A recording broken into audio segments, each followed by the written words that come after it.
তোমাদের বাইক দিছে কে? তোমার আব্বু?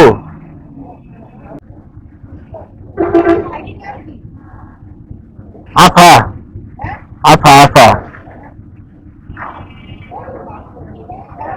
শুধু দিস।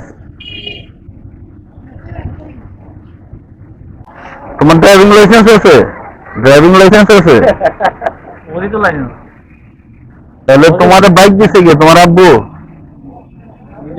শুরুতে দুষ্টামি করলেও পরে আমার খুবই অবাক লাগে যে এতটুকুন একটা বাচ্চা, এই যে তার তুমি এই পিছনে রোডে যেটা যে আছে আরেকটা সেটা তো নিয়ে ঢুকছো। একেবারেই ছোট। এদেরকে বাবা মা কিভাবে বাইক দিয়ে এই ধরনের সড়কে ছাড়তে পারে? এটা হচ্ছে যাত্রাবাড়ি ফ্লাইওভারে উঠতে এটা ভুল সাইদাবাদের হইতেছে যে না? সাইডটা আছে এইখানে, এখানে প্রচুর পরিমাণে বড় বড় বাস থাকে এরকম ব্যস্ত আর সড়কের বিভিন্ন মধ্যে ধরনের যানবাহনের কোনো এই- অভাব এই- নাই। আমার কথা হচ্ছে যে বাবা মা এই ঢাকা হ্যাঁ, শহরের হ্যাঁ, এত সেটাই। ব্যস্ত একটা সড়কে এই বাচ্চাটাকে দিয়ে কিভাবে বাইক দিয়ে এই তো এই রাস্তা দুইটা পাবেন। বাচ্চাকে ছাড়তে পারে?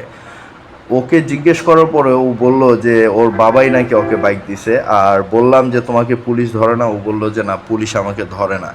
হয়তোবা কথাটা সত্যি মিথ্যা আমি জানি না, হয়তোবা পুলিশ বাচ্চা দেখে ছেড়ে দিতে পারে। তা আমি প্রশাসনের সুদৃষ্টি আকর্ষণ করছি, আপনারা এই ধরনের বাচ্চা দেখলে অবশ্যই তাদের গার্ডিয়ান ডাকিয়ে তাদের গার্ডিয়ানকে বলবেন তারা যেন এই ধরনের বাচ্চাদেরকে বাইক দিয়ে রাস্তায় না ছাড়ে। সকলে সচেতন থাকবে।